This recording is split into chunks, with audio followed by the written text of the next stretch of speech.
আমার নবী রাহমাতুল লিল আলামিন ওই দুই পা মোবারকের মধ্যে দুইজনকে নিয়ে বসে আছেন। এক পায়ের মধ্যে এক রানের মধ্যে আল্লাহর নবীর নূরানি নাতি মোবারক মাওলা হোসেন রাদিয়াল্লাহু তাআলা, আরেক রানের মধ্যে আল্লাহর নবীর নূরানি কলিজা টুকরা বাচ্চা হযরত ইব্রাহিম ইবনে রাসূলুল্লাহ। ওই দুইজন সন্তানকে আল্লাহর নবী কোল মোবারকের মধ্যে নিয়ে আদর করছেন। কখনো আল্লাহর হাবিব রাহমাতুল লিল আলামিন নূরানি হুর মোবারক লাগিয়ে নাতি আদরের বেটা হোসেনের দিকে আল্লাহর নবী জমা দেয়, আবার কখনো ওই হুর মোবারক লাগিয়ে নিজের সন্তান আদরের বেটা ইব্রাহিমের নূরানি ললাটে গোলা মোবারকের মধ্যে, গাল মোবারকের মধ্যে, বদন মোবারকের মধ্যে জমা দেয়। ও মুসলমান, ও আল্লাহর নবীর গোলাম, আল্লাহর নবী যখন এইভাবে দুইজন সন্তানকে আদর করছেন, ওই সময়ে আল্লাহ বলে, জিবরাইল তাড়াতাড়ি যাও আমার নবীর কদমে গিয়ে আল্লাহর নবীকে সালাম দিবা, আর আমার নবীকে বলবা যে দুইজন সন্তানকে আল্লাহর নবী কোলের মধ্যে করে নিয়ে আদর করছে, দুইজন সন্তান থেকে আমি কোন একটাকে তলব করেছি, বলবা। জুড়ে বলেন সুবহানাল্লাহ।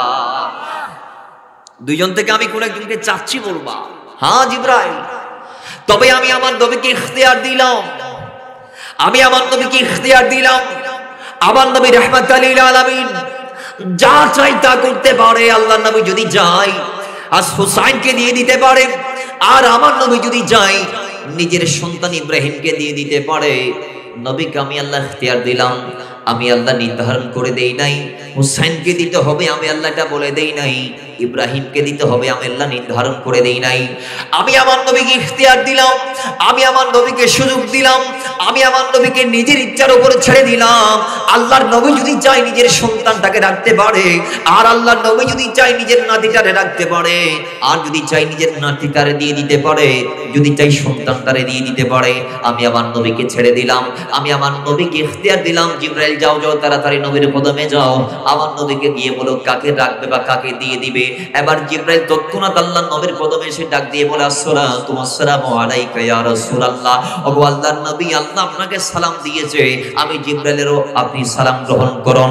ইয়া রাসূলুল্লাহ, ও নবী, আল্লাহ সুবহানাহু ওয়া তাআলা দুইজন সন্তান থেকে কোন একজনকে তলব করেছে। আল্লাহ বলেছে হয় হুসাইনকে দিতে হবে, না হয় নিজের সন্তানটাকে দিতে হবে। যদি চান হুসাইনকে রাখতে পারেন, আর যদি চান নিজের সন্তানটাকে রাখতে পারেন। ইয়া রাসূলুল্লাহ, ও মদিনাওয়ালা, আল্লাহ আপনার ইখতিয়ার দিয়েছে, আপনি কাকে রাখবেন বা কাকে ছেড়ে দিবেন এটা আপনার মর্জি, আপনি সিদ্ধান্ত দিয়ে দেন। আল্লাহর নবী ওই সময় এবার চিন্তার মধ্যে পড়ে গেলেন। মুহূর্তে আল্লাহর নবীর আনন্দগুলা মাটি হয়ে গেল। রাসূলুল্লাহ ভাবতে আছে, এবার যদি আমি আজকে আমার সন্তানটারে দিয়ে দেই তাহলে আমি কষ্ট পাবো, আর যদি হুসাইনকে দিয়ে দেই আমিও পাবো কষ্ট, আমার আলীও ফাতেমা কষ্ট পাবে। ঠিক নেবে? ঠিক। নবীজি বলছেন, আমি আলী ফাতেমাকে কষ্ট দেওয়া পছন্দ করব না, আমি নিজে কষ্ট পাওয়াটা পছন্দ করব। তো আমি হুসাইনকে রেখে দেব, আমি আমার আদরের সন্তান ইব্রাহিম রাসূলকে দিয়ে দেব। জুড়ে বলেন না সুবহানাল্লাহ। বাবারা আমার, ওই দিন আল্লাহর নবী রাহমাতুল লিল আলামিন এই ডিক্লারটা দেওয়ার সঙ্গে সঙ্গে জিবরাইল চলে গেল। 3 দিনের মাথায় নিজের সন্তান ইন্তেকাল করলেন। আল্লাহর হাবিব সন্তানের দাফন কাফন করলেন। এবার তার দাফন কাফনের পরে যখন হাসনাইনি কারিমানের অন্যতম সদস্য মাওলা হোসেন যখন আল্লাহর নবীর কদমে আসতো, তখন আল্লাহর নবী ডাক দিয়ে বলতো, হোসেন আমি তোমাকে কতটা ভালোবাসি তুমি জানো নি? ভাই আমি তোমাকে এতটা ভালোবাসি যে আমি তোমার জন্য আমার সন্তানটাকে আল্লাহর দরবারে দিয়ে দিয়েছি। জোরে বলেন সুবহানাল্লাহ। আমরা প্রত্যেকেই আহলে বাইতের প্রেমিক। জোরে বলেন না ঠিক না? আমরা আহলে বাইতের প্রেমিক দেওয়ানা। আসুন আজকে আমরা তো বলছি আহলে বাইতকে আমরা ভালোবাসি, মাওলা হাসান ও হুসাইনকে ভালোবাসি, আলী ও ফাতেমাকে ভালোবাসি। তা আমাদের এই দাবির ব্যাপারে যদি কোরআন এর আয়াতের ইশারা থাকে, আল্লাহর কওল যদি থাকে, কওলে খোদা যদি থাকে, কওলে রাসূল যদি থাকে, তাহলে আমাদের দাবিটা সপক্ষটা আরো মজবুত হয়ে যাবে। কথা বলেন ঠিক না ঠিক? আসুন একটু আমরা জাস্টিফাই করি কোরআন থেকে। তাদেরকে ভালোবাসার কথা কি কোরআনে আছে? আল্লাহ বলছেন কি একটু দেখুন। আল্লাহ সুবহানাহু ওয়া তাআলা সূরা সূরার ৩৫ নং আয়াতে এলান দিচ্ছেন, আল্লাহ বলছেন, কুল লা আসআলুকুম আলাইহি আজরান। হাবিব, আপনি তাদেরকে বলুন, কুল, নূরি জবানে ইরশাদ করুন উম্মতদেরকে, লা আসআলুকুম আলাইহি আজরান। আপনি উম্মতকে ইসলাম দিতে গিয়ে যা করেছেন তার কোন বিনিময় লা আসআলুকুম, আপনি তাদের কাছ থেকে চান না। একটু জোরে বলেন সুবহানাল্লাহ। বলছেন কি? জোরে বলুন, কে বলছেন? আল্লাহ বলছেন ইসলাম উম্মতকে দিয়েছেন, যদিও ইসলাম দেওয়ার জন্য 40টা বছর উপযুক্ত পরিবেশ সৃষ্টি করেছেন। মওলুদুন নবীর পর থেকে আপনার নূরানি কদম মোবারকে ইকরা বিসমি রাব্বিকাল্লাযী খালাক, এই আয়াত আসার আগ তাক গোটা 40 বছর আপনি যে তাদেরকে ইসলামের একটা পরিবেশে এনেছেন, এখনো দেন নাই, পরিবেশ সৃষ্টি করেছেন, এখনো রিপ্রেজেন্ট করেন নাই, কিন্তু পরিবেশ সৃষ্টি করছেন ইসলাম কায়েমের, ইসলামের প্রচারের। ও ইসলামের 40 বছর এবং ইসলাম পরবর্তী, ইসলাম পূর্ববর্তী 40 যা করেছেন, এখানে যে আমার কমিটির ভাইরা নাম রেখেছেন হিলফুল ফুজুল, এটাও কিন্তু আমার নবীর বয়স যখন 25 বছর ছিল ওই সময়কার, কিংবা আমার নবী তরুণ বয়সে সংগঠনটা প্রতিষ্ঠা করেছিলেন 12 থেকে 13 বছর, কিংবা 15 বছর বয়সে ভিন্ন ভিন্ন ঘটনা আসছে ভাইয়েরা আমার। তো এগুলো কাবলা আল ইসলাম, ইসলাম আগমনের পূর্ববর্তী। তো রাসূলুল্লাহ সাল্লাল্লাহু তাআলা ইসলাম এবার 40 থেকে ইসলামের দাওয়াত রিপ্রেজেন্ট শুরু করলেন। দাওয়াত দিতে দিতে দিতে দিতে হাজারো কষ্ট আল্লাহর হাবিব সহ্য করেছেন। আল্লাহ বলছেন, হাবিব লা আসআলুকুম, আপনি তাদের কাছ থেকে চাইবেন না আলাইহি আজরান, উজরত তথা বিনিময় হিসেবে কোনো কিছু। একটু জোরে বলেন না সুবহানাল্লাহ। এখন আমাদের দেশে বা আমাদের সমাজে বা আমাদের অডিয়েন্সদের ভেতরে কেউ কেউ বলতে পারেন, একটু বলুন না রাসূলুল্লাহ কেমন কেমন কষ্ট করেছেন, রাসূলুল্লাহ কেমন কেমন কষ্ট করেছেন একটু বলুন। তখন উত্তর হবে, কই আল্লাহর হাবিব রাহমাতাল লিল আলামিন, শফিউল মুযনিবিন, আনিসুল গারিবিন, রাহমাতাল লিল আলামিন, তিনি উম্মতকে ইসলাম দেওয়ার আগে আরবের জমিনে এত কষ্ট করেছেন যা বলা যাবে কিন্তু শেষ করা যাবে না। যার দরুন এটা যে আল্লাহর হাবিব আরবের মানুষদের কাছে ইসলামের দাওয়াত নিয়ে যাইতো। কে? আল্লাহর হাবিব। বলেন কে? আল্লাহর হাবিব। ওই আহলে আরবরা রাসূলুল্লাহকে সকালে যখন প্রত্যাখ্যান করত, আমার নবী চাইলে দুপুরে আবার তাদের ঘরে না যাইতে পারতো, কিন্তু নবীজি থামে নাই। নবীজির এই দৌড় ছিল একের পর এক। রাসূলুল্লাহকে সকালে প্রত্যাখ্যান করেছে, আমার নবী দুপুরে গিয়েছে তাদের কাছে, রাসূলুল্লাহকে দুপুরে প্রত্যাখ্যান করেছে, আমার নবী সন্ধ্যায় আবার তাদের কাছে গিয়ে বলেছে, এই অমুক পড়ো না লা ইলাহা ইল্লাল্লাহ মুহাম্মাদুর রাসূলুল্লাহ। হয় আমরা পড়বো না, আপনি চলে যান।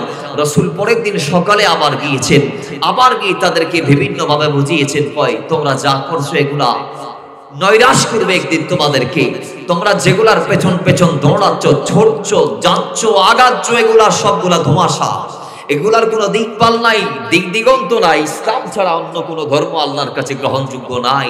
তো তোমরা যেই আল্লাহকে বাদ দিয়ে জমিনে বাদ বাকিদের পূজায় লিপ্ত, শুনে রাখো এগুলা মরীচিকা, এগুলা ধোঁয়াশা, একদিন শেষ হবে, হালাক হবে, কিন্তু আল্লাহ এবং আল্লাহর দ্বীন থেকে যাবে। একদিন তোমাদেরকে কবরস্থ হতে হবে। সেই কবরে তোমরা কি করবা? তোমাদের বাপদাদারা যেভাবে থাকতে পারে নাই, তোমরাও থাকতে পারবা না।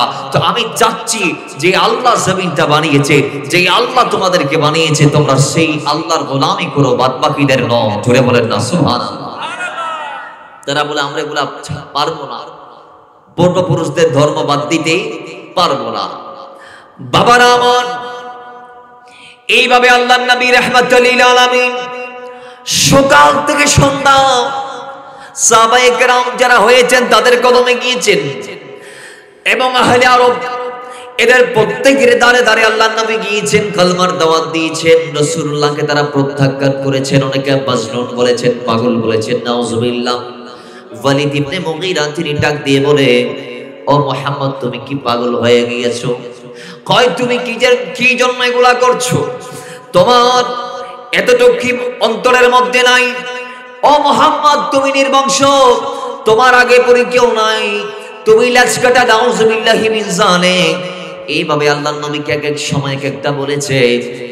জবাব রাসূলুল্লাহ দেওয়ার আগে আসমান থেকে আল্লাহ দিয়েছে। আল্লাহ বলে ইন্না শানিয়াকা হুয়াল আবতার। রাসূল আপনাকে যারা আবতার বলেছে, নির্বংশ বলেছে, আপনি নির্বংশ নন।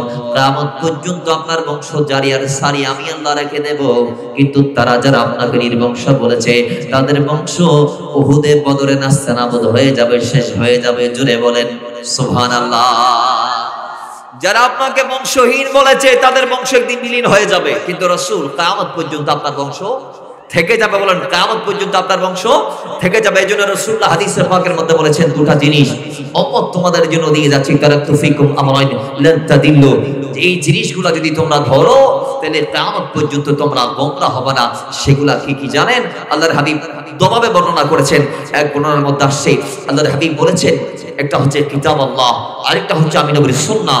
আরেক হাদিসের মধ্যে আসছেন একটা হচ্ছে কিতাব আল্লাহ অর্থাৎ কোরআন, আরেকটা হচ্ছে ওয়া ইতরাতি আহলে বাইতি, আমি নবীর আহলে বাইত। ধরে বলেন না সুবহানাল্লাহ। তাহলে নবীর বংশ কিয়ামত পর্যন্ত আহলে বাইতরা থাকবে কি থাকবে না? আরো জোরে বলেন থাকবে কি থাকবে না? রাসূলুল্লাহর পক্ষ হয়ে আল্লাহ উত্তর দিয়েছে। এরপর নবী ক্ষান্ত হয়ে নাই। ওই বেয়াদব বলছে, রাসূলুল্লাহ আপনি কি মাজনুন? আপনি কি পাগল? আপনি বারবার আসেন কেন? আল্লাহ বলেছে, যারা আমার নবীকে পাগল বলছো, তোমাদের জন্মে ভেজাল আছে। উতুলি বাদা যালিকা জানি, আর তুমিই পাগল। আল্লাহ 10টি আয়াত নাযিল করেছে এই ওয়ালিদ ইবনে মুগীরার বিরুদ্ধে, যিনি আমার নবীকে বারংবার যখন আল্লাহর হাবিব তার ঘরে যাচ্ছে ইসলামের দাওয়াত নিয়ে, তো সে যখন আল্লাহর হাবিবের বিরুদ্ধে কোষার ওঠালেন, আল্লাহর হাবিবকে যখন পাগল বললেন, উন্মাদ বললেন, তখন আল্লাহ তার বিরুদ্ধে 10টি আয়াত দিয়ে প্রমাণ দিয়েছেন যে তার জন্মে ভেজাল আছে। সে আপন বাবার সন্তান নয়, সে তার মায়ের বৈধ সন্তান নয়, সে তার বাবার বৈধ সন্তান নয়। তার মা তার বাবাকে বাদ দিয়ে আরেকজনের সাথে মিলন করার ফলে এই ওয়ালিদ ইবনে মুগীরা জমিনে এসেছে। যদিও তাকে মুগীরার ছেলে বলা হয়, যদিও সেই ওয়ালিদকে মুগীরার সন্তান বলা হচ্ছে, আল্লাহ বলছে সেই তার বাবা মুগীরার সন্তান নয়, তার বাবা আরেকজন। বলতে বলতে আল্লাহ শেষে বলেছেন সেই পাগল, সেই উন্মাদ, আমার নবী উন্মাদ নয়। জোরে বলেন না সুবহানাল্লাহ। তা আল্লাহর হাবিব শুধু এগুলার মাধ্যমে আল্লাহর হাবিবের কষ্টের শেষ নয়। নবীজি খানে কাবার উঠানে নামাজে দাঁড়ালেন। বেঈমান আবু জাহেলের নেতৃত্বে নবীজির নূরানি কান মোবারকের উপর উটের ভাড়াল তুলে দেয়া হয়েছে। মা ফাতেমা এসে সেগুলা সরিয়ে দিলেন। নবীজি কষ্ট পাইলেন। আল্লাহ বলে, লা আসআলুকুম আলাইহি আজরা, আপনি বিনিময় চাইবেন না। ওয়ালিদ ইবনে মুগীরা গালমন্দ করেছে আল্লাহর হাবিব। আল্লাহ বলছেন কোন বিনিময় আপনি চাইবেন না। উম্মতের জন্য আপনি গালি পর্যন্ত শুনেছেন, বিনিময় উম্মতের থেকে আপনি চাইবেন না। লা আসআলুকুম চাইবেন না আলাইহি আজরা, অজরত হিসেবে উম্মতের কাছ থেকে কিছু। আল্লাহর হাবিব কেমন কষ্ট করেছেন আরেকটু বলেন না। তখন উত্তর আসবে। রাসূলুল্লাহ উহুদের ময়দানে গিয়েছেন, তায়েফের ময়দানে গিয়েছেন, প্রত্যেকটা জায়গায় আল্লাহর হাবিবকে আঘাত করা হয়েছে। আপনি যদি বলেন তায়েফের ময়দানে, তা আমি বলবো আল্লাহর হাবিবকে এমন আঘাত করেছে যে রাসূলুল্লাহর নূরানি শরীর মোবারক রক্তে রঞ্জিত হয়েছে। তায়েফবাসী আল্লাহ নবীকে না বুঝে পাথর মেরেছে, শরীর রক্তাক্ত হয়েছে। আল্লাহ বলে, লা আসআলুকুম, বিনিময় চাইবেন না। উহুদের ময়দানে দান দিয়েছে রাসূলুল্লাহ, বিনিময় চান নাই। আল্লাহ বলে, লা আসআলুকুম, চাইবেন না।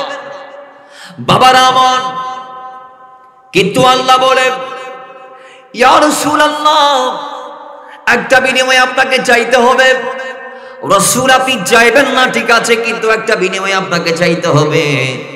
ইল্লাল মাওয়াদ্দাতা ফিল কুরবা, জোরে বলেন সুবহানাল্লাহ। রাসূল বিনিময় চাইবেন না ঠিক আছে, কিন্তু একটা চান, সেটা আমি আল্লাহর পক্ষ থেকে চাইবেন, আমার নির্দেশ বিদায় চাইবেন। সুবহানাল্লাহ। আল্লাহ সেই নির্দেশ কি কয়? যে উম্মতের জন্য এত কষ্ট করলেন, সেই উম্মতরা যেন আপনার আহলে বাইতকে ভালোবাসে। জোরে বলেন সুবহানাল্লাহ। ইল্লাল মাওয়াদ্দাতা ফিল কুরবা, তারা যেন আপনার আহলে বাইত এদেরকে ভালোবাসে। বাবারা আসুন, এই আয়াত যখন নাজিল হয়েছে আহলে বাইতকে ভালোবাসা উম্মতের জন্য তখন ওয়াজিব হয়ে গিয়েছে। জোরে বলেন সুবহানাল্লাহ। এখন আয়াত নাজিল হয়েছে, হাদিসে পাকের মধ্যে আসছে, এই হাদিস কা নাম তাফসীর দৌরে মনসুরের মধ্যে আসছে অত্র আয়াতের। ইমাম সুয়ুতি, ইমাম ইবনে হাজার মাক্কি তাদের কিতাবে হাদিসটা নোট করেছেন, বিশেষ করে সবাইকে মুহরেকার মধ্যে। ইমাম জারকানি শরহে মাওয়াহিবুল লাদুনিয়ার 70-30 নং পৃষ্ঠার মধ্যে হাদিসটা বর্ণনা করেছেন যে এই আয়াত যখন নাজিল হয়েছে তখন আল্লাহর হাবিবের আপন চাচাতো ভাই, আল্লাহর হাবিবের আপন চাচাতো ভাই আল্লাহর হাবিবের কদমে গেলেন, গিয়ে ডাক দিলেন, আই আকা ইয়া রাসূলুল্লাহ, নবী আমি জানতে চাই, আল্লাহ বলেছে আহলে বাইতকে ভালোবাসতে হবে, আমাদের জন্য ওয়াজিব হয়ে গিয়েছে। এখন আহলে বাইত কারা একটু বলুন না। জোরে বলেন সুবহানাল্লাহ। আহলে বাইত কারা একটু আমাকে জানিয়ে দেন, কারণ আমি আপনার চাচাতো ভাই। তা আল্লাহ আপনার আত্মীয়দেরকে ভালোবাসতে বলেছে, আত্মীয়র ভিতর কাদেরকে কাদেরকে ভালোবাসতে বলেছে একটু বলুন না। বাবারা আমার, সঙ্গে সঙ্গে আল্লাহর নবী ডাক দিয়ে বলেন, ও ইবনে আব্বাস শোনো, আল্লাহ যাদেরকে ভালোবাসা ওয়াজিব করে দিয়েছেন তারা হচ্ছে যে 1 নম্বরে মাওলা আলী, কাদা আলী ওয়া ফাতেমা, 2 নম্বরে হচ্ছে তার স্ত্রী আমার কন্যা ফাতেমা, এরপরে ওয়া ওয়ালাদাহুমা, এই আলী ফাতেমার 2 সন্তান, একজনের নাম হাসান আরেকজনের নাম হুসাইন। বলে আল্লাহ এই 4 জনকে ভালোবাসা আমার উম্মতের উপরে ওয়াজিব করে দিয়েছে। জোরে বলেন সুবহানাল্লাহ। তাহলে বোঝা গেল আলী ফাতেমা হাসান ও হুসাইন কোন? আলী ফাতেমা, এদের নাম ধরলে বান্দার গুনাহ মাফ হয়ে যায়। পড়ুন আলী ওয়া ফাতেমা হাসান ও হুসাইন, এদেরকে ভালোবাসা আল্লাহ আমাদের উপর ওয়াজিব করে দিয়েছেন। একটু জোরে বলেন না সুবহানাল্লাহ। বলুন, যাদেরকে ভালোবাসা আমাদের জন্য ওয়াজিব, আমরা তাদেরকে ভালোবাসতে চাই কি চাই না? জোরে বলুন, চাই কি চাই না? এদের ব্যাপারে হাদিসে পাকে কি আসছে, আল্লাহর নবী কি বলছেন এদের ভালোবাসার ব্যাপারে? এই আহলে বাইত এদের ব্যাপারে হাদিস নোট করা হচ্ছে। ইমাম আহমদ ইবনে হাম্বল রাদিয়াল্লাহু তাআলা আনহু মুসনাদ এর মধ্যে হাদিসটা কোট করেছেন। হাদিসের রাবি হচ্ছে হযরত আবু যর রাদিয়াল্লাহু তাআলা। হাদিসে পাক কিভাবে হযরত আবু যর বলছেন, ইন্নাহু ক্বাল ওয়া হুয়া আখিযুন বিবাবিল কাবা সামি'তু an-নাবিয়্য সাল্লাল্লাহু আলাইহি ওয়াসাল্লাম ইয়াকুল আলা ইন্না মিসলা আহলি বাইতি ফীকুম মিসলু সাফিনাতি নূহিন মান রাকিবাহা নাজা ওয়া মান তাখাল্লাফা আনহা আহলাকা। একটু জোরে বলেন না সুবহানাল্লাহ। হযরত আবু যর রাদিয়াল্লাহু তাআলা বলছেন, খানে কাবার গিলাফ ধরে যে রাসূলুল্লাহ বলতে আমি শুনেছি, আল্লাহর নবী সাল্লাল্লাহু তাআলা আলাইহি ওয়াসাল্লামকে বলতে আমি শুনেছি, কই আমার আহলে বাইত যাদেরকে ভালোবাসা উম্মতের জন্য ওয়াজিব, তারা কেমন জানো? কই তারা হচ্ছে সফিনায়ে নূহের মতো। জোরে বলেন সুবহানাল্লাহ। সফিনায়ে নূহ চিনেন? সফিনায়ে নূহ আপনারা চিনেন? ওই নূহ আলাইহিস সালামের নৌকা। তো সেই নৌকাতে যারা উঠেছে তারা বেঁচে গিয়েছিল প্লাবন থেকে। সুবহানাল্লাহ, জোরে বলবেন না? তো নবীজিও বলছেন, মান রাকিবাহা নাজা ওয়া মান তাখাল্লাফা আনহা আহলাকা। কই এই আহলে বাইতের উদাহরণ, তুলনা, মিসাল, দৃষ্টান্ত হচ্ছে এরা সফিনায়ে নূহের মতো। যারা এদেরকে আঁকড়ে ধরবে, যারা এদেরকে ভালোবাসবে, যারা এদের পথে পথে থাকবে, ওয়াত্তাবিস সাবিলা মান আনাবা ইলাইয়া, এই আহলে বাইতের পথ আর মতকে যারা অনুসরণ করবে, এদেরকে যারা মুহাব্বত করবে, এদের সাথে যারা রিশতা রাখবে, আমি নবী বলছি তারা পার পেয়ে যাবে, তারা পার পেয়ে যাবে। মান রাকিবাহা নাজা ওয়া মান তাখাল্লাফা আনহা আহলাকা। বলে যারা এদেরকে পিছন দেখাবে, যারা এদের ধার ধারবে না, যারা এদের পরোয়া করবে না, যারা আহলে বাইতের গোলামি করবে না, আহলাকা, এরা ধ্বংস হয়ে যাবে। জোরে বলেন নাউজুবিল্লাহ। তাহলে আহলে বাইতকে আঁকড়ে ধরলে জান্নাত আছে ঘোষণা হচ্ছে আল্লাহর হাবিবের। কোন ঘোষণা হচ্ছে? আল্লাহর হাবিবের। বলুন এবার আমরা ওই আহলে বাইত যাদেরকে ভালোবাসলে জান্নাত পাওয়া যায়, যাদের পক্ষে থাকলে নাজাত পাওয়া যায়, সেই আহলে বাইত রাসূলদেরকে আমরা ভালোবাসতে চাই কি চাই না? আরো জোরে বলুন না, চাই কি চাই না? হাদিসে পাকের মধ্যে আসছে অসংখ্য হাদিস যে আল্লাহর হাবিব সাল্লাল্লাহু আলাইহি ওয়াসাল্লাম বলছেন, দুনিয়ার মানুষ আমার আহলে বাইতকে ভালোবাসতে লাভ কি? আহলে বাইতের পক্ষে থাকলে লাভ কি? নবীজির এই হাদিস কালা আল্লামা ইউসুফ নাবহানী আলাইহি রাহমা আশ-শরফুল মুহাব্বত কিতাবের 92 নং পৃষ্ঠার মধ্যে এনেছেন। ইমাম তাবরানী ও হাকিম হযরত ইবনে আব্বাস রাদিয়াল্লাহু তাআলা থেকে বর্ণনা করছেন হাদিস কালা। হাদিসের মধ্যে দেখা যায় আল্লাহর হাবিব বলছেন, লাউ আন্না রাজুলান সাঈদা বাইনার রুকনি ওয়াল মাকাম ফাসাল্লা ওয়া সামা ওয়া হুয়া সুম্মা মাতা ওয়া হুয়া মুবগিদুন লি আহলি বাইতি মুহাম্মদ সাল্লাল্লাহু আলাইহি ওয়াসাল্লাম দাখালান নার। নবীজি বলছেন যে কোন ব্যক্তি যদি খানায়ে কাবার মাঠে গিয়ে রুকন এবং মাকাম ইব্রাহিম, আল্লাহর গড়ের রুকনি ইয়ামানি এবং মাকাম ইব্রাহিমের মাঝখানের জায়গাটাতে সে ফাসাল্লা ওয়া সামা নামাজ আর রোজা রাখতে রাখতে থুম্মা মাতা, সে মারা গিয়েছে। জোরে বলেন, সে মারা গিয়েছে। রাসূল বলছেন এই অবস্থায় যে বান্দাটা খানায়ে কাবার উঠানে নামাজ রোজা পড়তে পড়তে রুকনি ইয়ামানি এবং মাকাম ইব্রাহিমের মাঝখানে মারা গিয়েছে, সে যদি ওয়াহুয়া মুবগিদুন লি আহলে বাইতি মুহাম্মদ সাল্লাল্লাহু আলাইহি ওয়াসাল্লাম, সে যদি আহলে বাইতের অর্থাৎ আমার নবীর আহল পরিবার আলী, ফাতেমা, হাসান, হুসাইন নবীর বংশধরদের বিরুদ্ধে যদি সে দুনিয়াতে অবস্থান নেয়, তার অন্তরে যদি আহলে বাইতের বিরুদ্ধে গুস্তাখি থাকে, সে যদি নবী পরিবারের বিরুদ্ধে হয়, তাহলে আমার নবী বলছেন খানায়ে কাবার উঠানে গিয়ে সেই নামাজ যেটা আদায় করেছে, রোজা যেটা আদায় করেছে, সেই ব্যক্তির আদায়কৃত নামাজ আর রোজা তাকে জান্নাত দিতে পারবে না। আমি নবী বলছি সে দাখালান নার, জাহান্নামে যাবে। একটু জোরে বলেন না নাউজুবিল্লাহ।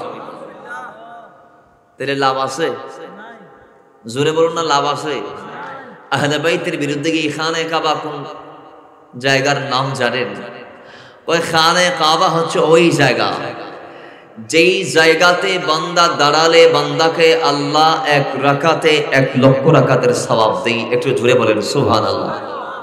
1 রাকাতে কয় 1 লক্ষ রাকাতের সওয়াব। দুনিয়ার যত মসজিদ আছে আল্লাহ মসজিদগুলোকে 4 ক্যাটাগরিতে ভাগ করেছেন নবীজির হাদিস দিয়ে। সর্বোচ্চ মানে গুণে যেটা সেরা সেটা হচ্ছে আল্লাহর ঘর খানায়ে কাবা, তা মসজিদুল হারাম। মসজিদুল, সেখানে 1 রাকাত যদি বান্দা আদায় করে আল্লাহ তাকে 1 লক্ষ রাকাতের সওয়াব দিবে। কারণ 1 রাকাতে 1 লক্ষ রাকাতের সওয়াব। 2 নম্বর হচ্ছে মসজিদে নববী। মসজিদে নববী যেটাকে রাসূল বলেছেন ওয়া মসজিদি, সেটা আমি নবীর মসজিদ। সেটা আমি নবীর মসজিদ কয় কোন বান্দা যদি আমি নবীর মসজিদে সালাত আদা করে, সে আল্লাহ তাকে 1 রাকাতে 50,000 রাকাতের সওয়াব দিবে। আরেক হাদিসে আসছে তাকে আল্লাহ 25,000 রাকাতের সওয়াব দিবে। জোরে বলেন সুবহানাল্লাহ। বাবা না আমার 3 নং মসজিদে আকসা, যেটা ফিলিস্তিনের মধ্যে অমুসলমান, যেটা প্রত্যেক নবী রাসূলের কিবলা। আল্লাহর হাবিব বলেছেন ওই মসজিদ যদি কোন বান্দা নামাজ আদায় করে 1 রাকাত, তাইলে আল্লাহ সুবহানাহু ওয়া তাআলা 1 রাকাতে ওই বান্দাকে 25,000 রাকাতের সওয়াব দিয়ে দিবে। জোরে বলেন সুবহানাল্লাহ।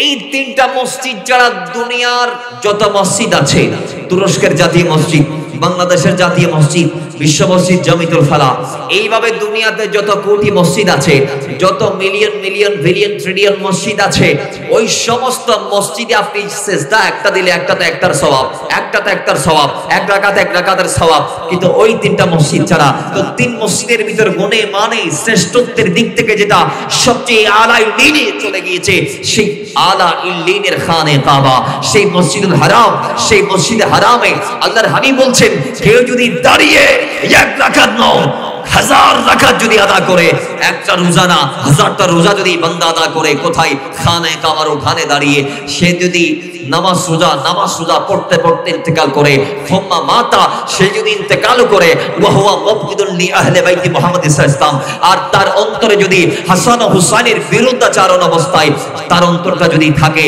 তার অন্তরে যদি হাসানে কারিমানের বিদ্বেষ থাকে, তার অন্তরে যদি আহলে বাইতের বিদ্বেষ থাকে, তাহলে আমি নবী বলছি দাখালান নার, সে জান্নাত পাবে না, সে জাহান্নামে যাবে। আরো জোরে বলেন, কোথায় যাবে? আরো জোরে, কোথায় যাবে?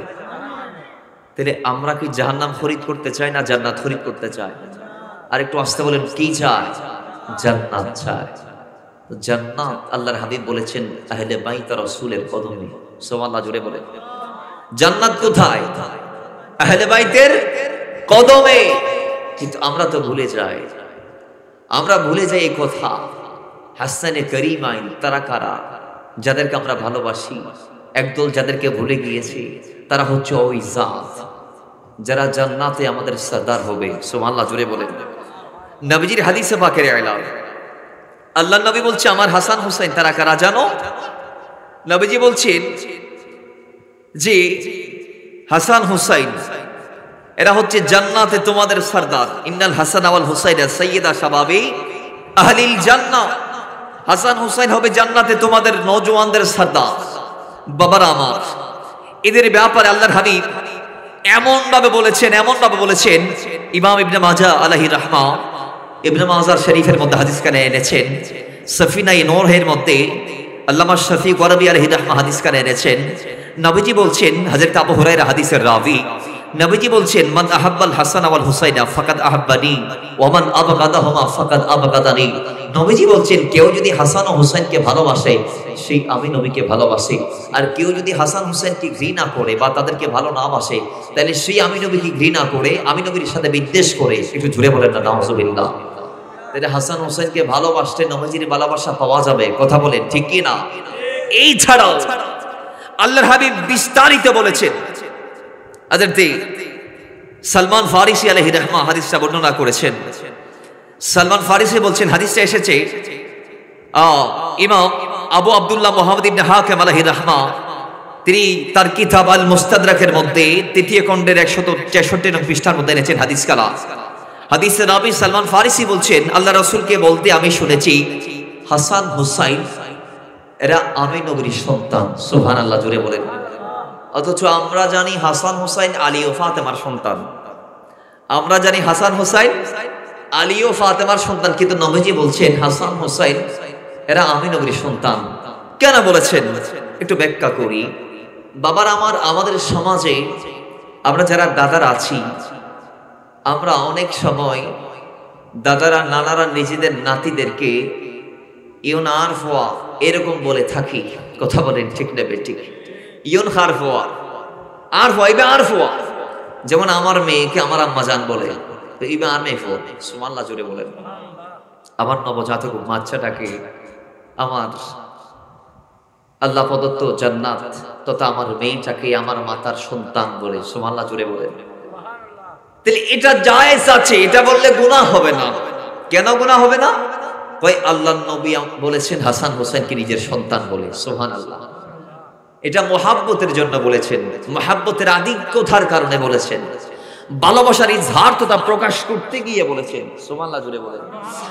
বাবারা আমার, হযরত আবু যর বলছেন, হযরত সালমান ফারিসি বলছেন হাসান হোসেনের আমি নবীর সন্তান।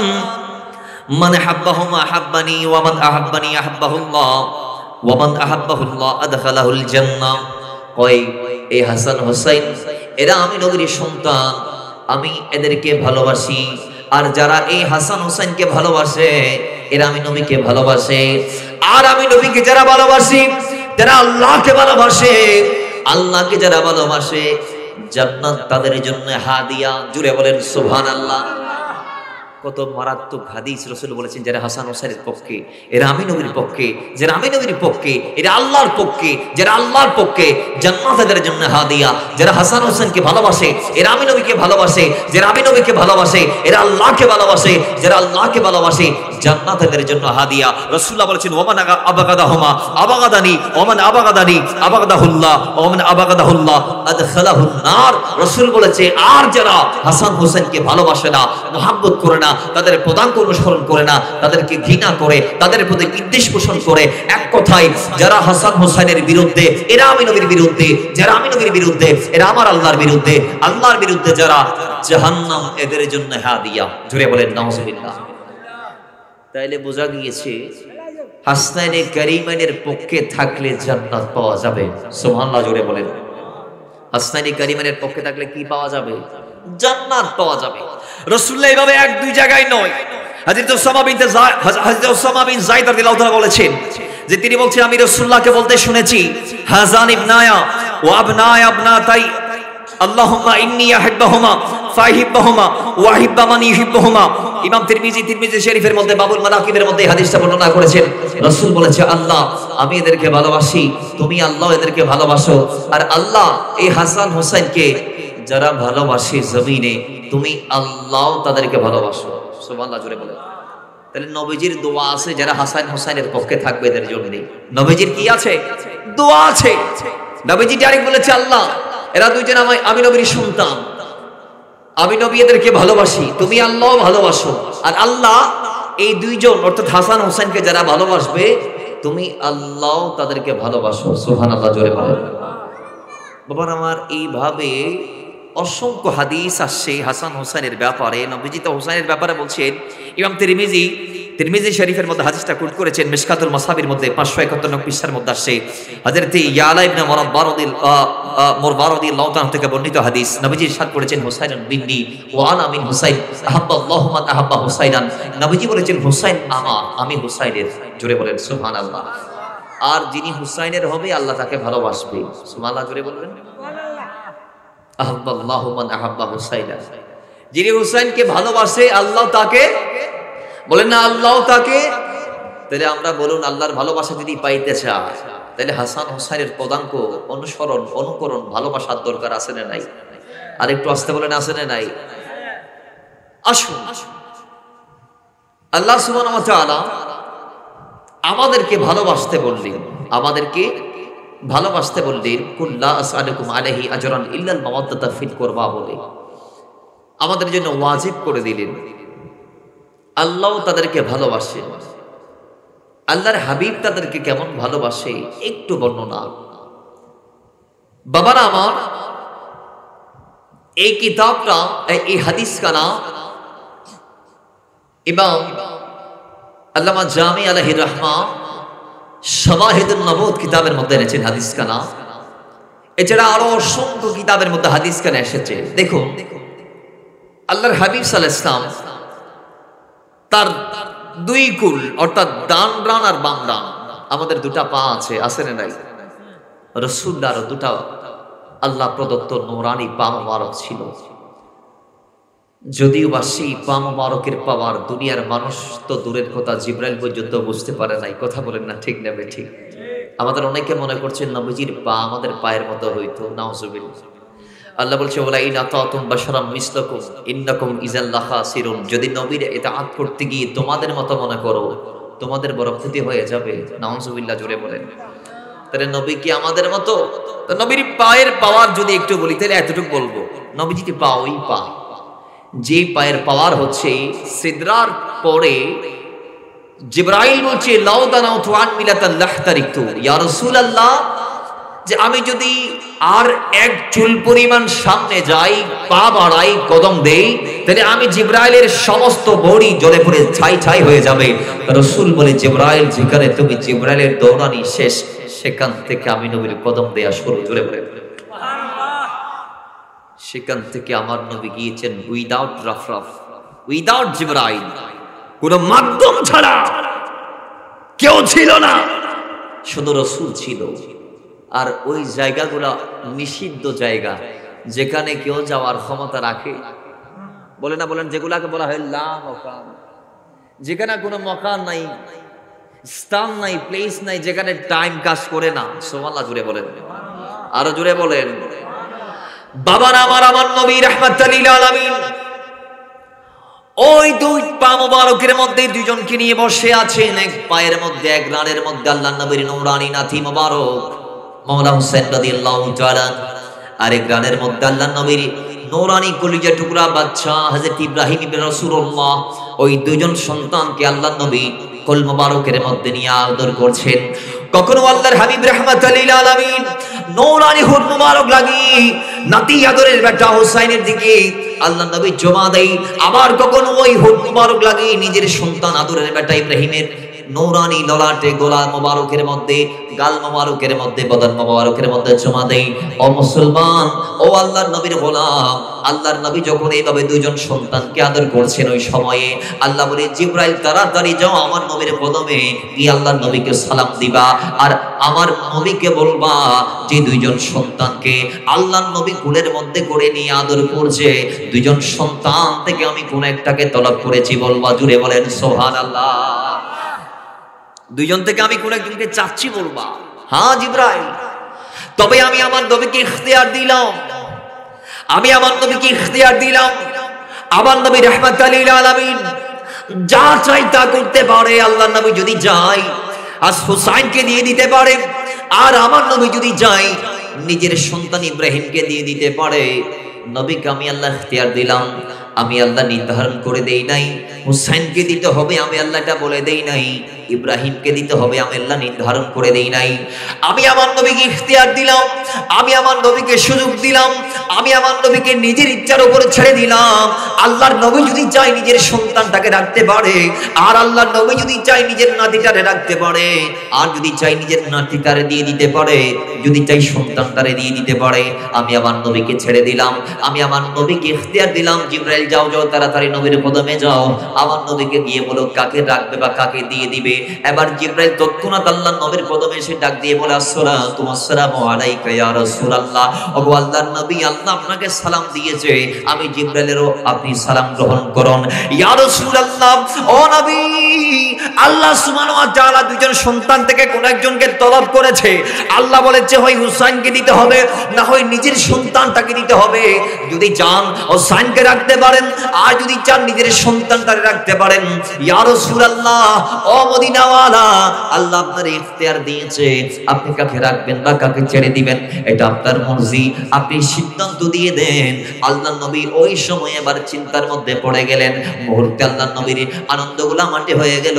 রাসূলুল্লাহ ভাবতে আছে, এবার যদি আমি আজকে আমার সন্তানটারে দিয়ে দেই তাহলে আমি কষ্ট পাবো, আর যদি হুসাইনকে দিয়ে দেই আমিও পাবো কষ্ট, আমার আলীও ফাতেমা কষ্ট পাবে। ঠিক নেবে? ঠিক।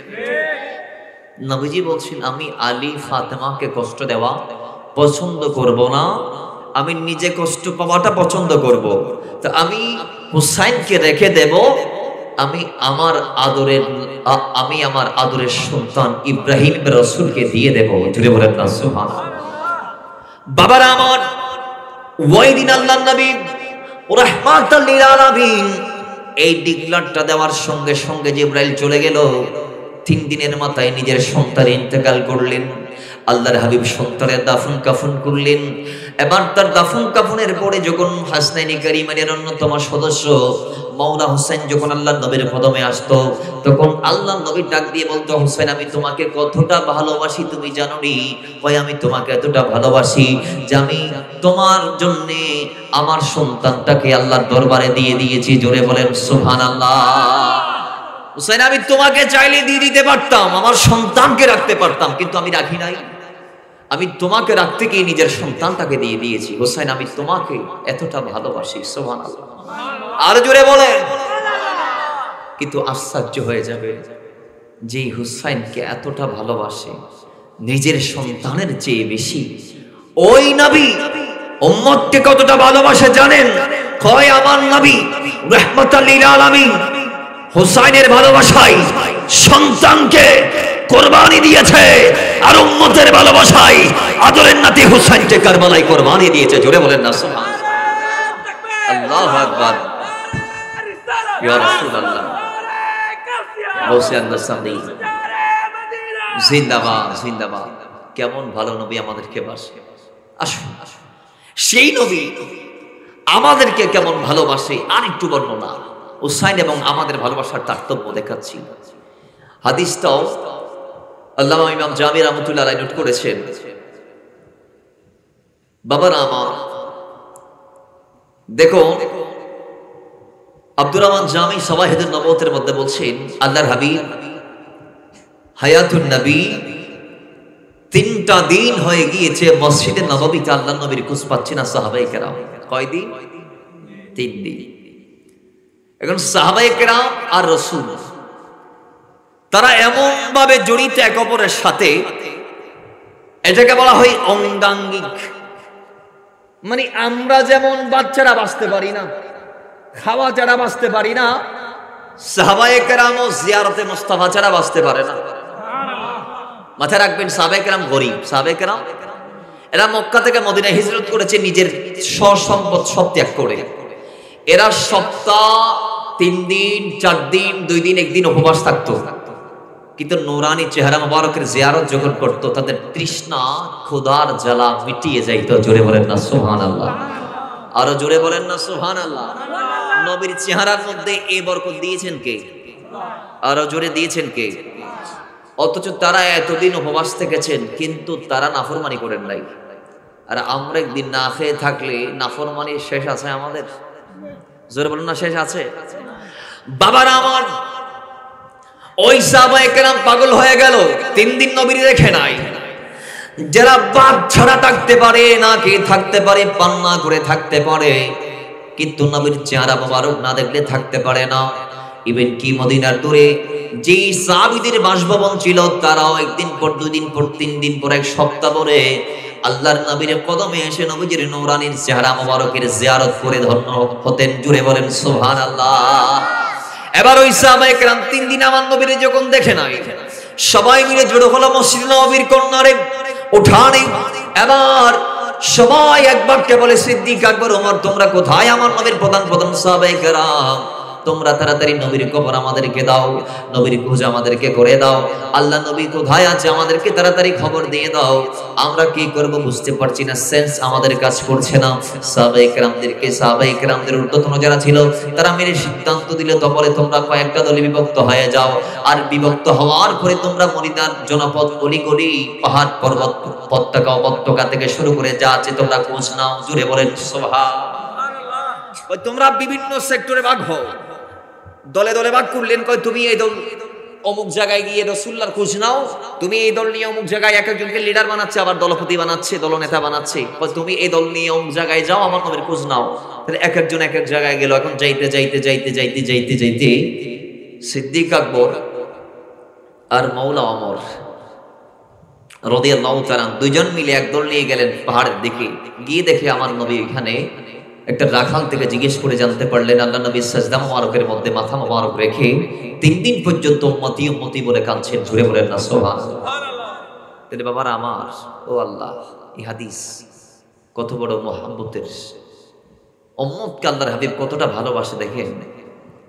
রাসূলুল্লাহর সাহাবী সিদ্দিক আকবর এবার নবীর সামনে গিয়ে দেখছেন রাসূলুল্লাহ সিজদায় আছে। নবী বললেন, ইয়া রাসূলুল্লাহ, আমি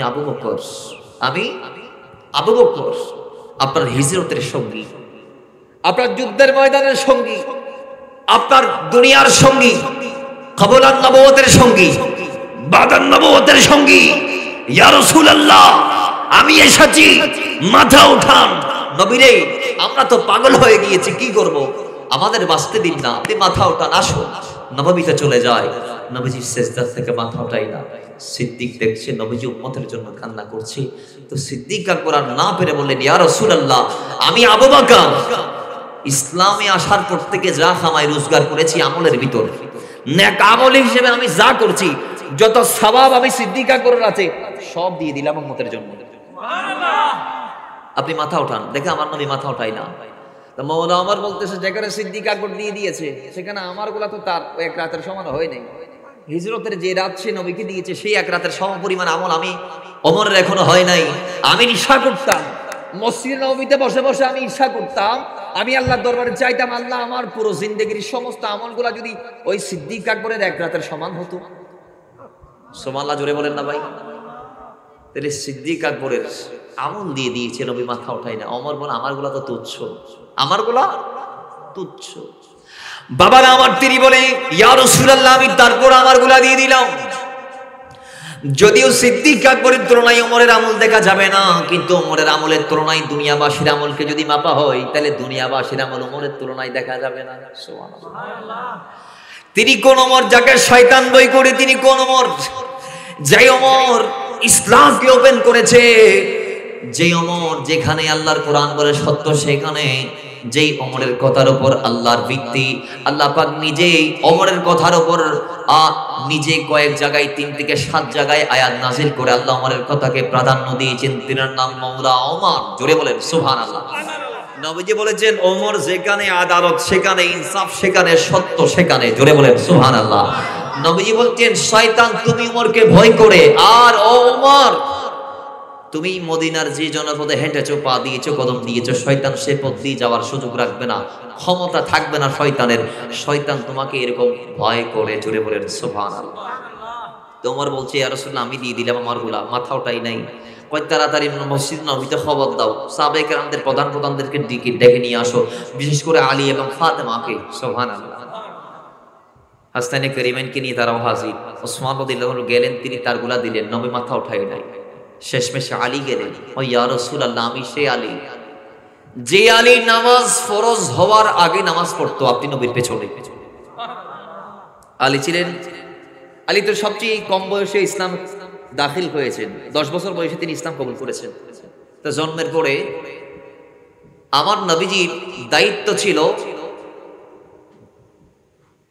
মৌলা আলীর বাবার কাঁধে। সুবহানাল্লাহ, জুড়ে বলেন না। প্রথমে দাদা যান, দাদার ইন্তেকালের পরে চাচার কাঁধে আল্লাহর হাবিবের দায়িত্বটা আসছে। বাবার আমার সেই চাচার নাম ছিল হযরত আবু তালেব, যিনি মৌলা আলীর আব্বা যান। তো নবীজির দায়িত্ব ছিল আবু তালেবের কাঁধে। আর আবু তালেবের ওয়াফাতের পরে মৌলা আলীর দায়িত্ব নিয়েছিলেন মদিনা ওয়ালা রাহমাতাল লিল আলামিন। জোরে বলেন না সুবহানাল্লাহ। ইভেন কি মৌলা আলী আর মা ফাতেমার যখন শাদী হচ্ছে, নেকাহ হচ্ছে, এখন আল্লাহর হাবিবের কন্যাকে শাদী করার জন্য আমি ঘটনা একটা থেকে আরেকটাতে যাচ্ছি, আপনারা বুঝবেন। মৌলা আলী মা ফাতেমার শাদীর আগে সমস্ত সাহাবায়ে কেরাম, সিদ্দিক আকবর, মৌলা ওমর থেকে শুরু করে মৌলা ওমর সহ গণ্যমান্য সাহাবায়ে কেরামরা ফাতেমার জন্য নেকার প্রস্তাব নিয়ে নবীর কদমে গিয়েছে, কিন্তু নবী কারো প্রস্তাবে হ্যাঁ বলে নাই। তা সবাই বলছে, বিশেষ করে মৌলা ওসমান বলছে, আলী নবী হয়তো ফাতেমাকে তোমার জন্য রেখে দিয়েছেন, কারণ আলী তোমাকে নবী গঠন করার মতো গঠন করেছেন, ফাতেমার জন্য লায়েক বানিয়েছেন। সুবহানাল্লাহ, জোরে বলেন। ফাতেমার জন্য নবী তোমাকে উপযুক্ত বানিয়েছেন, নিজের হাতে গঠন করেছেন। সুবহানাল্লাহ, জোরে বলেন। তো আলী তুমি প্রস্তাব নিয়ে যাও। এখন মৌলা আলী বলছেন, আরে ভাই ওসমান, প্রস্তাব নিয়ে যাওয়ার সিস্টেমটা হচ্ছে যে অভিভাবকরা নিয়ে যাবে। এখন নবীর কাছে আমি কিভাবে প্রস্তাব নিয়ে যাব? আমার অভিভাবক তো নবী নিজেই, আমার অভিভাবক নবী নিজেই, আমি কিভাবে প্রস্তাব নিয়ে যাব? তখন মদিনা ওয়ালা রাহমাতাল লিল আলামিনের গোলাম মৌলা ওসমান বলছে, ঠিক আছে তুমি অন্তত গিয়ে চুপিসারে নবীর কদমে বসে যাও। আমার নবী তো ওই নবী যিনি গায়েবের খবর জানেন, তো তুমি কি জন্য গেছো সেটা খবর হয়ে যাবে। তো আলী বলছে আমি গেলাম, দুজানো হয়ে বসে রইলাম। তখন আমার নবী বলছে, আলী রে তুমি বলার আগে আল্লাহ আমাকে বলে দিয়েছেন জিবরাইলকে পাঠিয়ে। আর আলী তোমার লজ্জা লাগলেও তোমার এই প্রস্তাবে মৌলার সম্মতি আছে। আলী তুমি প্রস্তাব দেওয়ার আগে মৌলা তোমার প্রস্তাব জিবরাইলের মাধ্যমে আমাকে দিয়ে দিয়েছে। তোমার উকিল হচ্ছে আল্লাহ নিজে। সুবহানাল্লাহ, জোরে বলো। সাক্ষী হচ্ছে জিবরাইল। সুবহানাল্লাহ, জোরে বলো। তো ওই মৌলা আলী তিনি ইসলামে আসার আগে, ইসলাম জমিন এখনো আসে নাই, মৌলা আলী ছোট, ওই সময় তিনি নামাজ আদায় করতো কিভাবে? আল্লাহ নবী যখন নফল নামাজ পড়তে দাঁড়াইতো, মা খুদিজা এসে একদিকে দাঁড়ায় যাইতো, মৌলা আলী এসে আরেকদিকে নবীজির দাঁড়ায় যাইতো। সুবহানাল্লাহ, জোরে বলো। এখনো নামাজ ফরজ হয় নাই, বলে না নামাজ ফরজ হয় নাই। নামাজ তো আসছে নবুয়তের 12 বর্ষে মেরাজ রজনীতে। সুবহানাল্লাহ, জোরে বলেন। বাবার আমার সেই মৌলা আলী বলছি, ইয়া রাসূলুল্লাহ, ও নবী, আমি আলী ইসলামে আসার পর থেকে আগ থেকে যা নেক আমল আমি করেছি সমস্ত নেক আমল আমি দিয়ে দিলাম। নবী আপনি মাথা মোবারক উঠান। তখন রাসূলুল্লাহ দেখা গিয়েছে মাথা ওঠাচ্ছে না। ফাতেমা তারপরে আসলেন, এসে ডাক দিয়ে বলে, ইয়া রাসূলুল্লাহ, ও নবী ও রাহমাতাল লিল আলামিন, আমি আপনার আদরের কন্যা ফাতেমা। ইয়া রাসূলুল্লাহ, আমি ফাতেমা, যার ব্যাপারে আপনি রাসূল সার্টিফাই করেছেন আমার ফাতেমা তিনি কেমন রমণী জানুনি, যিনি জান্নাতীদের মহিলাদের সরদারিনী হবে, তিনি কেমন ফাতেমা জানুনি, যেই ফাতেমা হবে জান্নাতের রমণীদের সরদার, লক্ষ লক্ষ নবী রাসূলদের কন্যারা জান্নাতে যারা খেদমত করবে, গোলামি করবে। আমার ফাতেমা ওই ফাতেমা, যেই ফাতেমা চুলায় কাজ করলেও তার জবান থেমে থাকে না। তিনি হাত দিয়ে চাকরির মধ্যে আটা পেশাই অথবা চুলার মধ্যে জাল দিয়ে আগুন দেই, আর জবান দিয়ে আমি নবীর উপর দরুদ পড়ে আল্লাহর কোরআন তেলাওয়াত করে রব তাআলার বেহুদ বেশুমার জিকির আজকার করে জুড়ে বলেন সুবহানাল্লাহ। রাসূল আপনি যে ফাতেমার বেলায় বলেছেন, আপনি যার ব্যাপারে বলেছেন তার হাত কাজ করলে মুখ আল্লাহর জিকির করে, সেই আমি ফাতেমা বলছি, ইয়া রাসূলুল্লাহ আমি আমার সব দিয়ে দিলাম উম্মতের জন্য। আমি মাথা উঠাই না। এখন মা ফাতেমার ডানে বামে তাকাইলেন, দেখে আর কিছু নাই, আর কিছু নাই। তো মা ফাতেমা দেখলেন দুজন সন্তান আছে, একটা হাসান আর একটা হুসাইন। আই হায়, মা ফাতেমা আবার বলে, আল্লাহ আমার নবীর উম্মতের মুক্তির জন্য আমি আমার এই দুই সন্তানকে কোরবানি দিয়ে দিলাম। আরো জোরে বলেন না ভাই। আল্লাহর হাবিব সঙ্গে সঙ্গে মাথা উঠিয়ে ফেলেছে। জিবরাইল এসে বলে, ইয়া রাসূলুল্লাহ মুক্তির ব্যবস্থা হয়ে গিয়েছে, উম্মতের নাজাতের ব্যবস্থা হয়ে গিয়েছে। জিবরাইল কিভাবে? কয় ইয়া রাসূলুল্লাহ, ও নবী ফাতেমা তো তার দুই সন্তানকে উম্মতের মুক্তির জন্য কোরবানি দিয়ে দিয়েছে। সুবহানাল্লাহ। বাস কবুল হয়ে গিয়েছে, বাস কবুল হয়ে গিয়েছে। ইয়া রাসূলুল্লাহ মাথা ওঠান, নবী মাথা উঠিয়ে ফেলেছে। দেখো আল্লাহর নবী সেদিন চাইলে আল্লাহর নবী না বলতে পারতেন, না বলেন নাই। বাবারা অবাক হয়ে যাবেন, হুসাইন উম্মতের জন্য কবুল হয়েছে, ময়দানে কারবালায় জীবন দিবে। যে হুসাইনকে আমরা ভালোবাসি, সেই হুসাইনের শাহাদাতের ঘোষণা রাসূল পাকের দরবারে এইভাবে একবার নয়, সেদিন নয়, শুধু সেদিন আসে নাই, শুধু জন্মের আগেও চলে আসছে, জন্মের পরও আসছে। হাদিসে পাকের মধ্যে আসছে আল্লাহ নবীজির চাচি আম্মা, নবীজির চাচি আম্মা মাওলা হুসাইন রাদিয়াল্লাহু তাআলা আনহুর আওয়ারির আগে আগে এই হাদিস কান আসছে মিশকাতুল মাসাবির 572 পৃষ্ঠার মধ্যে।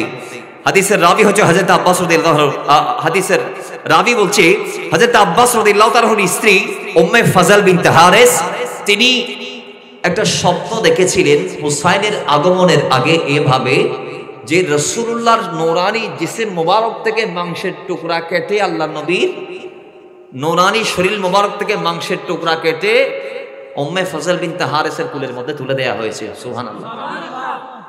তিনি স্বপ্ন দেখার পর ভয় একদম থরথর করে কাঁপলেন, দৌড় মেরে রাসূল পাকের কদমে গেছে, ইয়া রাসূলুল্লাহ বেয়াদবি মাফ করবেন, ফিদাকা আবি ওয়া উম্মি ওয়া রূহি, ইয়া রাসূলুল্লাহ আমার জান, মায়ের জান, বাবার জান আপনার কদমে কুরবান, ইয়া রাসূলুল্লাহ আমি মারাত্মক একটা স্বপ্ন দেখেছি, বলার সাহস নাই, স্বপ্ন দেখেছি কিন্তু বলতে পারছি না। রাসূল অভয় বাণী দিলেন, বলো মা বলো, আমি শুনতে চাই। বাবার আমার, তিনি বলে, ইয়া রাসূলুল্লাহ আমি দেখেছি আপনি রাসূলের নূরানি বলতে পারছি না। রাহমাতাল লিল আলামিন ডাক দিয়ে বলে, এটা তো খুশির সংবাদ, আল্লাহ আপনাকে জানিয়ে দিয়েছে।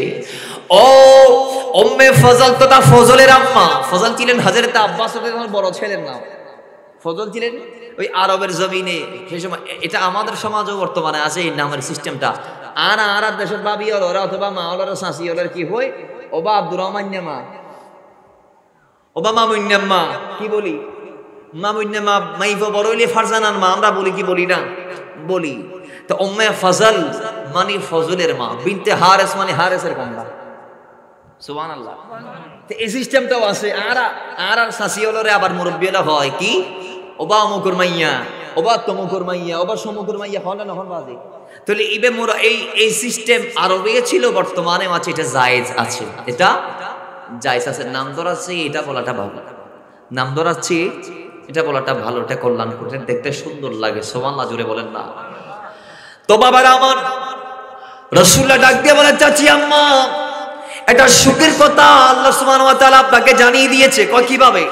কয় চিনেই আমার কন্যা ফাতেমা একটা সুন্দর আওলাদ জমিনে প্রসব করবে। এই সন্তান যখন জমিনে আসবে, কারো কুলে যাওয়ার আগে আমার নাতিকে সর্বপ্রথম আল্লাহ আপনি মায়ের কুলের মধ্যে উঠাবেন। জোরে বলেন না সুবহানাল্লাহ। তো তিনি ছিলেন ওই সময়ে মা ফাতেমার সাথে, যে সময় মৌলা হোসেন হচ্ছে। আল্লাহর হাবিব যে বলেছেন আমার নাতি হবে, প্রথম আপনি কুলে নিবেন, এটা আল্লাহ আপনাকে দেখিয়েছে। এটা সুখের সংবাদ, এটা দুঃখের না, এটা ভয় কেন পাচ্ছেন বলতেই। তো টিকে নির্ধারিত দিনে হোসেন দুনিয়াতে এসেছে।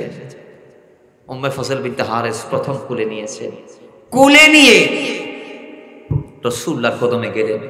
আমার নবী তাকে কুলে নিলেন, তার গালের মধ্যে আল্লাহর হাবিব লালা মুবারক দিলেন। মওলা হোসেন প্রথম চোখ মেলে আল্লাহর নবীর নূরানী চেহারা মুবারকের জিয়ারত করলেন। আল্লাহর নবী তার কানে কানে আযান দিলেন, তাকে কালমা ইকামতের তালকিন দিলেন। ও মুসলমান, আল্লাহর নবী তার জন্য 7 দিনের মাথায় আকিকা করলেন। কিন্তু দেখা গিয়েছে আল্লাহর হাবিব রাহমাতুল লিল আলামিন তাকে কুলে নিয়েছেন। প্রথমে রাসূলুল্লাহর চেহারা মোবারক একটু খুশি খুশি ছিল, কিন্তু লাস্টে গিয়ে দেখা যাচ্ছে ওই চেহারা যেটাতে একটু আগে খুশি ছিল, সেই চেহারা মলিন হচ্ছে। হতে এক সময় রাসূলুল্লাহর নূরানী চোখ বেয়ে পানি মোবারক পড়ছে।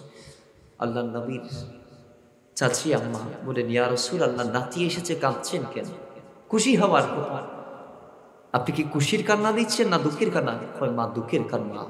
কেন? কয় এইমাত্র জিবরাইল এসে আমার নাতির শাহাদাতের সংবাদ দিয়ে গিয়েছে। জোরে বলেন ইন্না লিল্লাহি।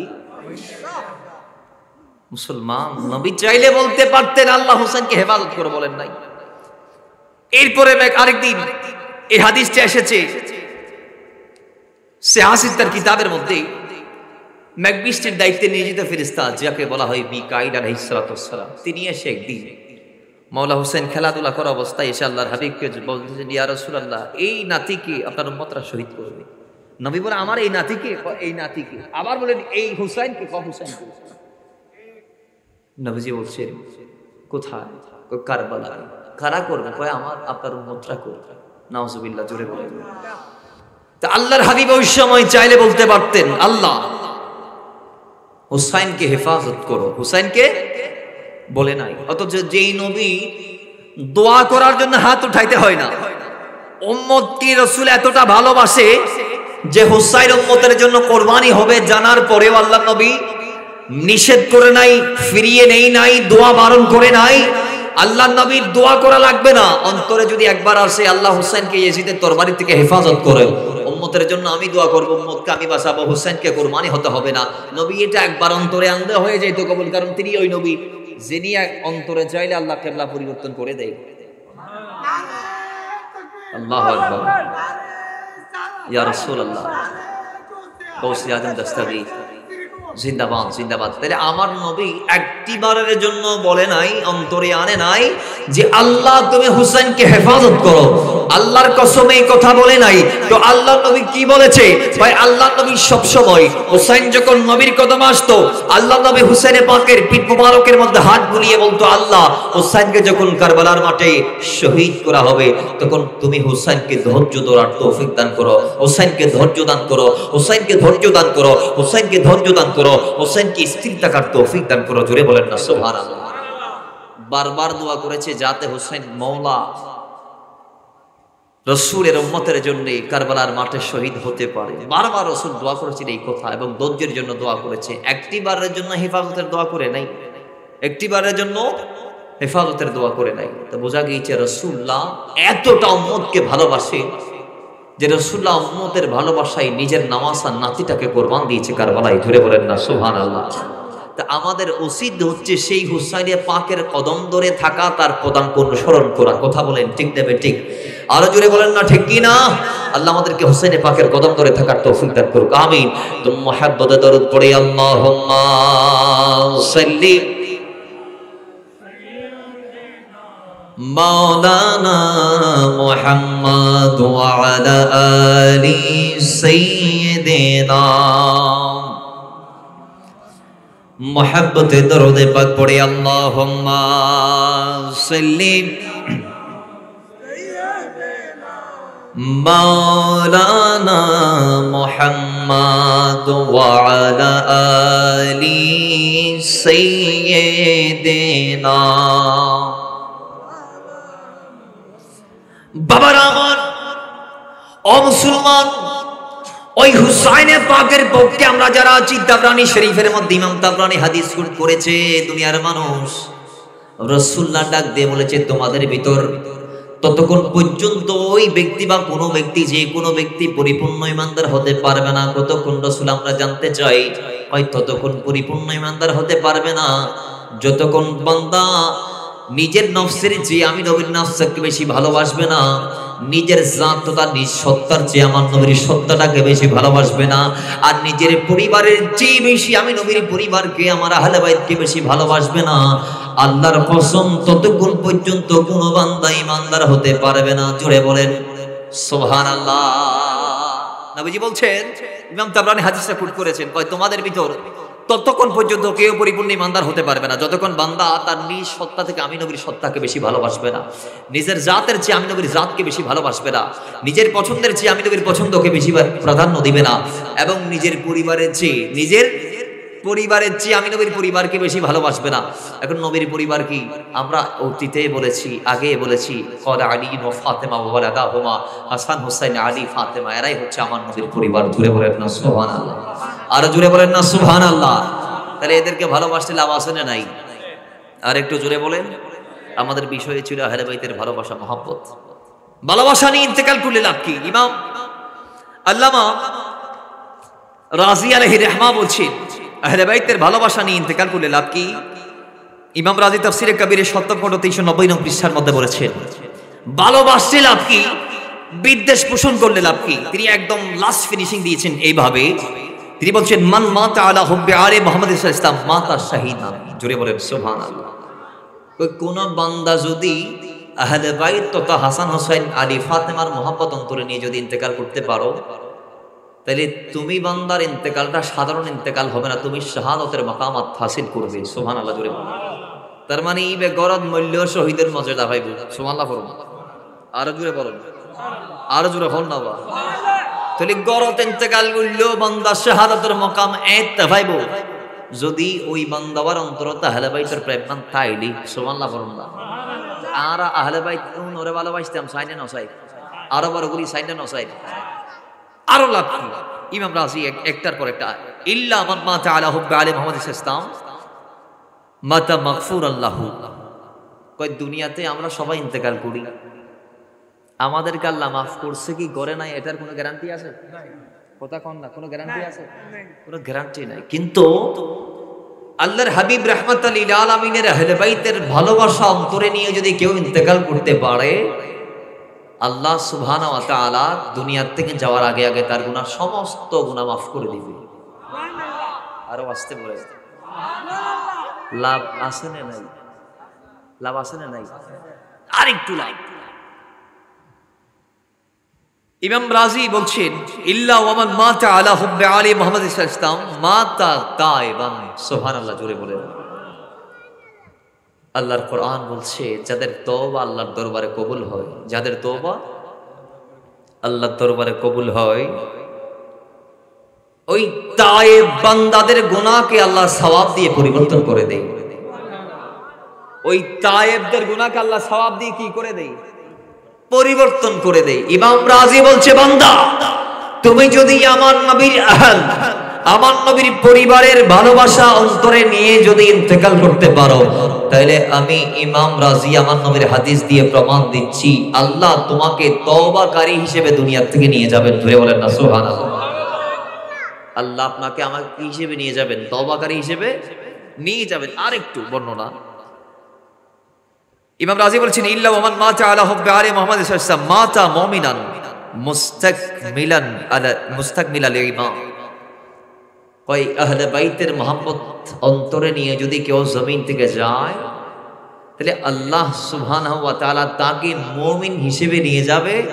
আল্লাহ যে বলেছে, ও ঈমানদার, তোমরা মুমিন না হয়ে, পরিপূর্ণ মুসলমান না হয়ে ইন্তেকাল করিও না, আল্লাহ পরিপূর্ণ ঈমানদার বানাবে, মুমিন বানাবে, মুসলমান বানাবে, এবং মুস্তাকমিলাল ঈমান, ঈমানের উপর আল্লাহ আপনাকে আমাকে একেবারে পূর্ণাঙ্গ পরিপূর্ণভাবে ইস্তেকামত রেখে, অটল অবিচল রেখে, দায়েম আর কায়েম রেখে ইমানদার হিসেবে নিয়ে যাবে। জোরে বলেন না সুবহানাল্লাহ। এইভাবে আস্তে আস্তে আস্তে আস্তে হাদিসের মধ্যে আসছে, আল্লাহ ওই আহলে বাইতের মহাব্বত অন্তরে নিয়ে ইন্তেকাল করনে ওয়ালা ব্যক্তির ইন্তেকালের আগে আগে তাকে আল্লাহ তার জান্নাতের স্থান দেখিয়ে দিবেন। কবরে তার সওয়াল জবাব সহজ হবে। তার ইন্তেকালের পর